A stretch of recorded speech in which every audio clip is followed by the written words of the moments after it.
मुई जेहेतु इथरे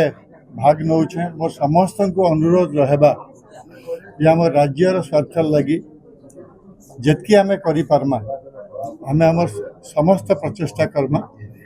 मोर विद्या जहाँ भी मो अर्जन कर आगु जहाँ भी मोर ज्ञान अच्छी स्वास्थ्य क्षेत्र विशेष करी मु निश्चित भाव में चेष्टा करी जे आमर जहाँ किसी स्वास्थ्यर सुविधा असुविधा अच्छी जदि मते सुजोग दिया जाए तेबे मु भारत वर्षर जाई पार्लियामेंट रे